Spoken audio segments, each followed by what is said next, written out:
শুভ সকাল আমার প্রিয় বন্ধুরা। এশা লাইফস্টাইলে তোমাদের অনেক অনেক স্বাগত, অনেক ভালোবাসা।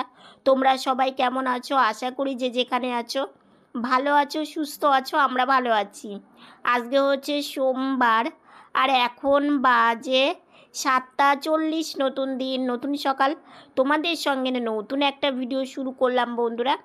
সকালবেলা দেখো আমার বোন উঠে পড়েছে, ফ্রেশও হয়ে গেছে। তো ও হচ্ছে এখন কাজ শুরু করে দিয়েছে। এই যে জামা কাপড় মেলে দিয়েছে, সেটা একটু হাওয়ার জন্য না একটু কেমন যেন হয়ে গেছে। তো ওটা আবার একটু লাঠি দিয়ে মেলে দিচ্ছে। কারণ কি বলতো, সকালবেলাটাই শুধু উঠোনে রৌদ্র আসে, আর সারাদিন সেইভাবে রৌদ্র থাকে না, ওই হাওয়াতেই শুকিয়ে যায়। আর এখন তো গরমের সময় শুকিয়ে যায় সারাদিনে। আর যদিও না শুকায় রাত্রেবেলা, তখন এই যে ঘরে নিয়ে গিয়ে মশারির ওপর দিয়ে মেলে দেয়, শুকিয়ে যায় গোটা রাত্রে হাওয়াতে। তো যাই হোক, বোন এদিকে কেতলিটা নিয়ে চলে এসেছে, জলের বোতলও নিয়ে এসেছে। সব কিছু এখন এই ট্যাপ থেকে ভরে নেবে। এই ট্যাপটা এখানে হওয়াতে অনেকটাই সুবিধা হয়েছে। তো এইখানে ট্যাপ থাকাতে আমাদের এই যে জলের কেতলিটা বোন যে মানে ধুয়ে নেয়, কারণ জলের যে একটা আয়রন সেটা পড়ে, তো সেটা না ভালো করে ধুলে হয় না। দেখেছো হাওয়া আছে কত সুন্দর। তো আজকে তোমাদেরকে আমার পায়ের যে পুরো ঘটনাটা আজকে তোমাদেরকে জানিয়ে দিব। তো সারাদিন সঙ্গে থাকো, আশা করি আজকের ভিডিওটা তোমাদের খুব ভালো লাগবে। আর উঠোনে আসলে না বেশ সুন্দর হাওয়াটা, এই হাওয়া ভীষণ মিস করি, যেটা বাড়িতে অতটা আসে না। তো এদিকে হাওয়া মানে খেতে খেতে বোন কাজও করছে, জল ভরে নিচ্ছে কেটলিতে। আর কেটলিটা দেখো মানে প্রায় 1 বছরের মতোই হতে চললো, এখনও কিন্তু মানে গরম জল হচ্ছে।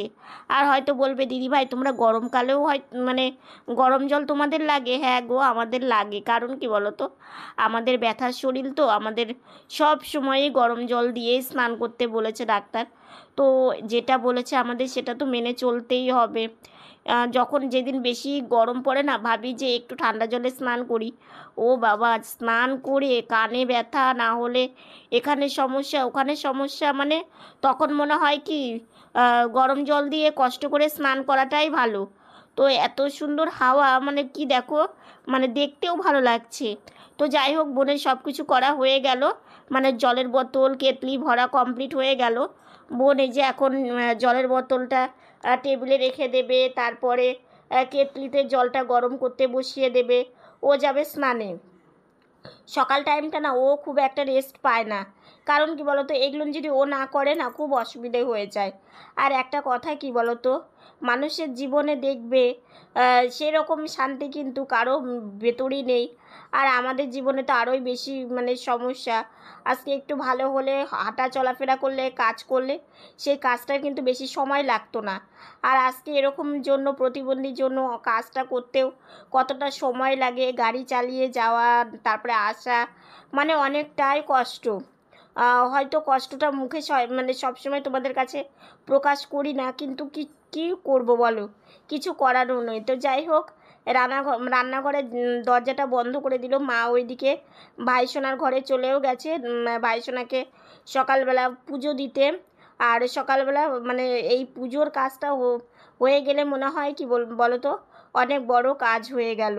আসলে কি বলো তো, সকালবেলা পুজো, তারপরে প্রথমে বাসি কাজ সারা, তারপরে ঠাকুর ঘরে গিয়ে পুজোর সব কিছু গুছিয়ে পুজো দেওয়া, এটা হচ্ছে বড় কাজ। তারপরে সারাদিন তো আছেই নিজেদের জন্য এটা করা ওটা করা, খাওয়া দাওয়া, স্নান করা, বসা ওঠা, এগুলো তো আছেই। তো যাই হোক, এটা সবথেকে মনে হয় কি হলে খুব ভালো লাগে, মন থেকে তৃপ্তি লাগে।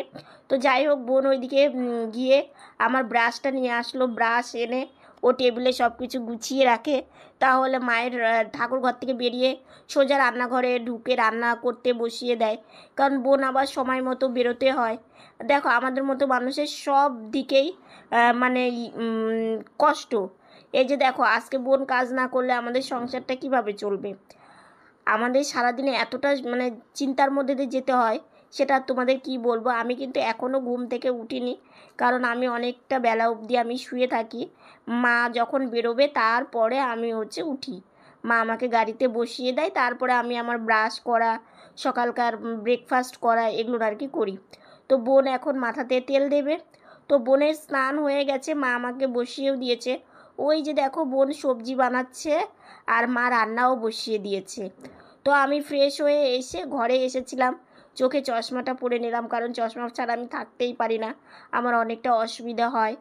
তো সেই জন্যই যে সেটা পরে নিলাম। আর মা আমাকে খেতে দেবে। তো মা বলছে বাবা এতক্ষণ না খেয়ে থেকো না, তুমি খাবার খেয়ে নাও। তো এইদিকে দেখো মা ব্যস্ত থাকে, তো মাকে বলি মা তুমি তোমার কাজটা সেরে তারপরে আমাকে খেতে দিও। তো বোন সবজি বানাচ্ছে, একটা রান্না হয়েও গেছে তাই না? আর এটা হচ্ছে সবজির ঝোল করবে, তার জন্য সবজি বানিয়ে দিচ্ছে, কাঁচা কলা আলু এগুলো দিয়ে। আর মা ওইদিকে সবজি ধুয়ে নিচ্ছে। এই রান্নাটা করলে রান্নাবান্না কমপ্লিট হয়ে যাবে। এই যে আলু আর পটল ভাজা, এই রান্নাটা হয়ে গেছে।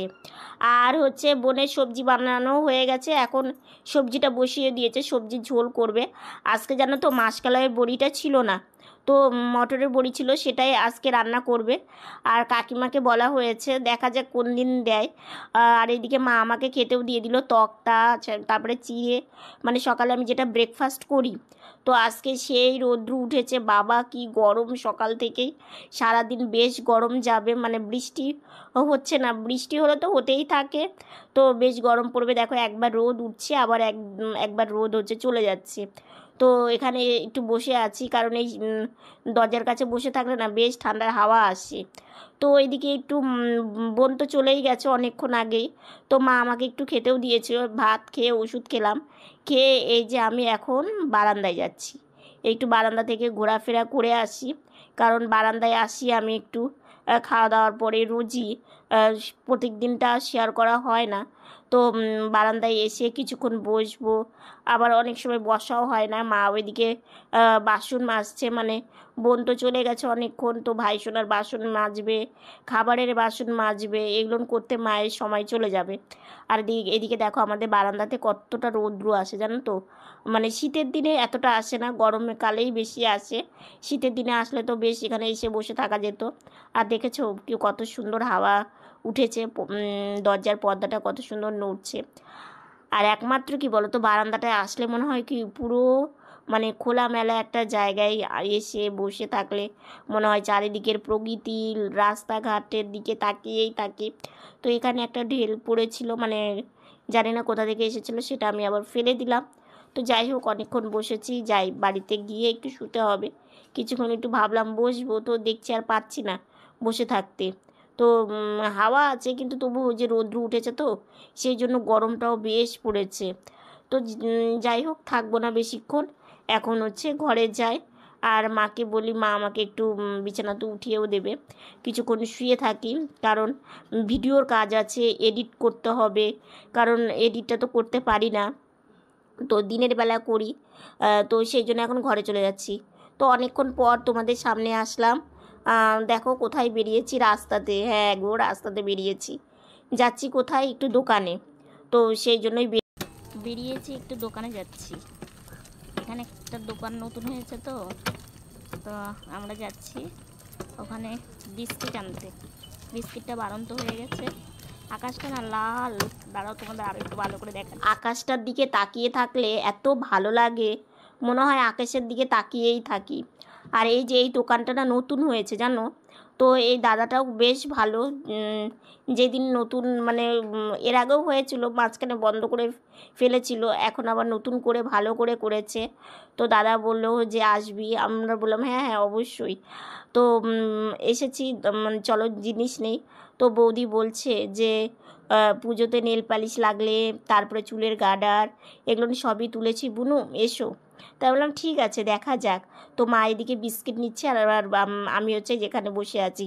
আর দেখো চারিদিকের মানে ভিউটা এত সুন্দর, সবুজ গাছপালা, মানে কি যে ভালো লাগছে। এখন বাড়ি দোকানে গিয়েছিলাম বিস্কুট আনতে, দাঁড়াও দেখাচ্ছি, এই বিস্কিট আর এই যে চকলেট একটা, টুম্পা একটু চকলেট খেতে ভালোবাসে, ওর জন্য একটা চকলেট, এই জন্য এই দুটো জিনিস নিলাম।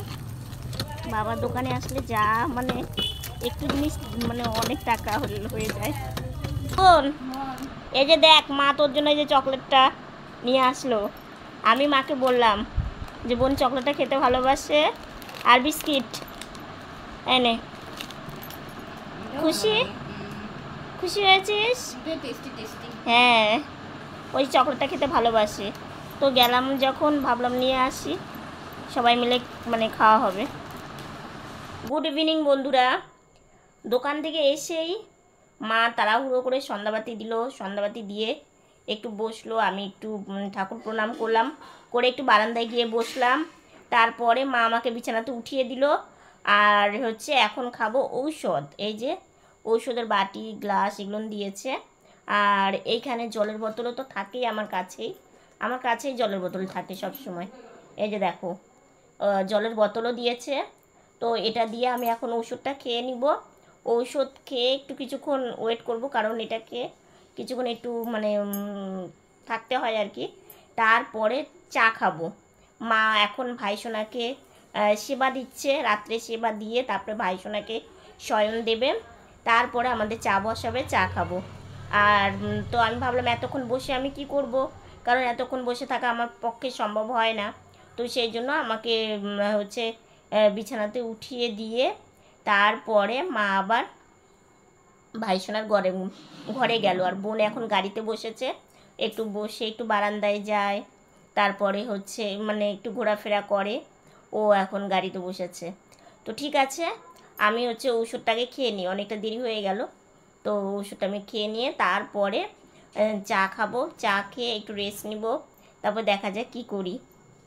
সন্ধ্যাবেলা চা খাওয়াটা আজকে তোমাদের শেয়ার করতে পারিনি, কারণ আমি শুয়ে থেকেই চা খেয়েছি। চা খাওয়ার পরে একটু বসেছি, মা বললো বাবা একটু বসো। তো মানে কি আজকে না উঠে বসতে ইচ্ছে করছিল না, আর একটু মানে পায়ে হালকা একটু সমস্যা হচ্ছে, তো সেই জন্যই ওরকম করেই খেয়েছি। তো চলো, তোমাদের তো রিপোর্ট অবধি বলেছিলাম যে রিপোর্টে কী এসেছে। তো তারপরের মানে ঘটনাটা তোমাদেরকে বলি। আমরা কিন্তু পুরো 1 মাস ওখানে ছিলাম, মানে কলকাতাতেই ছিলাম, পুরো 1 মাস ছিলাম। আর মানে আমার পায়ের অপারেশনের 3 দিন পরে আমাদেরকে মানে ছেড়ে দেয়, ছুটি দিয়ে দেয় আর কি। কারণ মানে আমাদের রিপোর্ট দিয়ে দেয়। তো আমরা থেকে কি করব, তো বললো সেলাইটা মানে আপনাদের যে জায়গায় বাড়ি ওখানে ডাক্তারকে দিয়ে সেলাইটা কাটিয়ে নেন। তো আমরা দেখো মানে 3 দিন আগে যেহেতু পায়ে অপারেশনটা হয়েছে, ঠিক আছে, তো সেটা মানে ড্রেসিং করে যেদিন আসবো আর কি, সেদিন ড্রেসিং করে মানে যেদিন অপারেশনটা হয়েছিল সেটা একটু বড় টাইপের মানে ইয়েটা ছিল, জড়ানোটা ছিল পায়ে। আর যেদিন আমরা চলে আসবো সেদিন হচ্ছে মানে ছোট করে আর একটু সিম্পলের মধ্যে আমাকে ব্যান্ডেজটা করে দিল, যাতে আমাদের মানে যাতায়াত করতে অসুবিধা না হয়। কিন্তু ওই যে একটা কথাতে আছে না, কপালে যার কষ্ট আছে তার তো সব দিকে কষ্ট ভুগতেই হবে। তো তাই হচ্ছে আমাদের ব্যাপার, তো আমাদেরকে ছেড়ে দেয়। এবার দেখো আমরা তো ওর মানে যে যা আমাদেরকে হেল্প করেছে, মানে কিছু মানুষ আর কি, সামান্য কিছু মানুষ, তো সেটা নিয়ে আমরা গিয়েছিলাম। এবার আমাদের তো আর সেরকম মানে ইয়ে ছিল না যে আমরা মানে সেভাবে ভালোভাবে আসবো। তো আমরা লাইন বাসগুলো যে হয়, তখন ট্রেনেরও এতটা ইয়ে ছিল না, অনেক দিনের, যেহেতু 2000 সালের ঘটনা আর কি। তো তখন তো ট্রেন এতটা ভালো অ্যাভেলেবেল ছিল না, আর তখন আমরা বাসে আসি। তো এবার কি হয়েছে জানো তো, মানে বাস তো জানোই মানে সেই হারে চাকুনি, রাস্তার মধ্যে এক একটা করে মানে আমি তো শুয়েই এসেছি, কারণ আমি তো বসে আসতে পারবো না। তো আমি শুয়েই এসেছি, কিন্তু যখন এক একটা করে ঝাঁকুনি দিচ্ছে, মনে হচ্ছে আমার সেলাইটা মানে একাই ওখান থেকে কেটে যাচ্ছে, আর ওখান থেকে মানে ওখানে ভীষণ যন্ত্রণা হচ্ছে। আর আমি মানে গোটা রাস্তায় চেঁচাতে মানে চেঁচিয়ে চেঁচিয়ে এসেছি। আর শুধু মানে বলেছে ড্রাইভার কাকু একটু ধীরে চালাও, মানে এইরকম। উনি কি এখন ধীরে চালায় আমার একার জন্য? মানে বিশ্বাস করবে না কিভাবে যে আমি ওই পায়ের অপারেশন নিয়ে মানে কলকাতা থেকে গঙ্গারামপুরে এসেছি। সারা রাত্রি ঘুমাইনি, অনেক কষ্ট হয়েছে। আমি তো পুরো কান্না করতে করতে মানে মানে কলকাতা থেকে গঙ্গারামপুরে এসেছি ওই অপারেশন পা নিয়ে, মানে এত যন্ত্রণা নিয়ে। আশাটা যে কি মানে কষ্টকর ছিল, মানে সেটা তোমাদেরকে আমি বলেও বোঝাতে পারবো না যে আমার আশাটা কতটা কষ্টকর ছিল। যেদিন আমার অপারেশনটা হয়েছে সেদিন আমি কষ্ট পেয়েছি। একটা মানুষ কি এগুলো জায়গায় গেলে সবাই ভয় পায়, সবাই একটা কষ্ট হয়, কিন্তু মানে এই যে আশার যে যন্ত্রণাটা, যে কষ্টটা, এটা আমার চিরজীবন মনে থাকবে। কারণ মানে এতটা কষ্ট কোনো মানুষ করতে পারে না। তো তো যাই হোক এসেছি, এসে বাড়িতেই ছিলাম। তো মানে 8 দিন পরে আর কি সেলাইটা করতে বলেছিল। তো আমাদের যে ডাক্তারবাবুটা আমাদেরকে ভীষণ ভালো মানে বেসেছে, এবং ডাক্তারবাবুটা যতদিন আমাদের এখানে ছিল ততদিন আমাদের অনেক মানে হেল্প করেছে, ঔষধ এবং আমাদের সাথে সহযোগিতা করেছে জন্য মানে আমরা চলতে পেরেছি। আজকে যদি উনি আমাদের এটা না করতো, সত্যি আমাদের জীবনে চলাটা আরও কঠিন এবং আরও মানে কষ্টকর হয়ে পড়তো। তো যে কথাতে আছে ভগবান সত্যিই আছে জন্য ওনাকে আমাদের জন্য পাঠিয়ে দিয়েছিল। তো যাই হোক অবশেষে তারপরে সেলাইটা কাটার পরে তবে গায়ে একটু মানে ব্যথা যন্ত্রণাটা একটু কমে।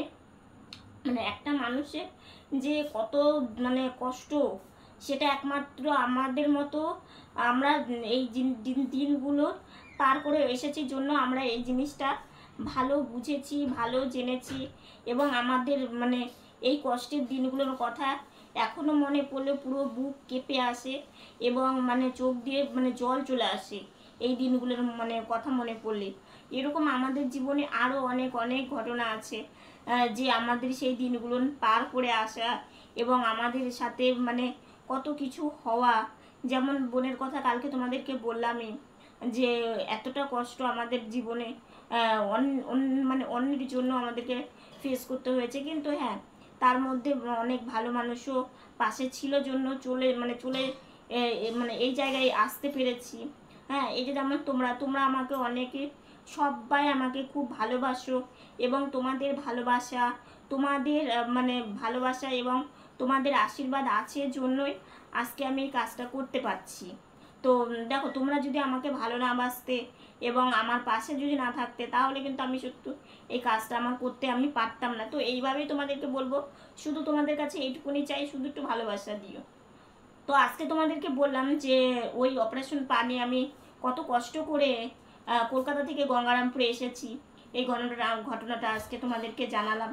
এবং আমার এই মানে ঘটনাটা তোমাদেরকে জানাতে পেরে এবং তোমাদের কেমন লাগলো অবশ্যই আমাকে কিন্তু কমেন্ট করে জানিও। তো রাত্রে খাওয়া দাওয়া হয়ে গেছে, আর আজকে তো সবজির ঝোল আর হচ্ছে আলু পটল ভাজা ছিল। আজকে একদমই সিম্পল রান্না করেছিল, কারণ আমার শরীরটা একটু মানে পেটে একটু প্রবলেম হচ্ছিল জন্য আজকে একদমই হালকা মধ্যে দিয়েই রান্না করেছি। আর আজকে ভীষণ গরম, তো মা এখন বাসন মাজছে আর হচ্ছে বিছানাটা প্রায় ঠিকঠাকই থাকে, শুধু একটু ঝেড়ে নিয়ে বালিশ পেতে নিয়ে আমরা শুয়ে পড়ি আর কি। তো আজকের ভিডিওটা এতটুকুনি। ভিডিওটা যদি ভালো লেগে থাকে লাইক কমেন্ট শেয়ার করো, আর আমার পাশে থাকো। তোমরা ভালো থেকো, সুস্থ থেকো, সাবধানে থেকো। দেখা হচ্ছে নতুন একটা ভিডিওর সঙ্গে। আজকের মতো গুড নাইট।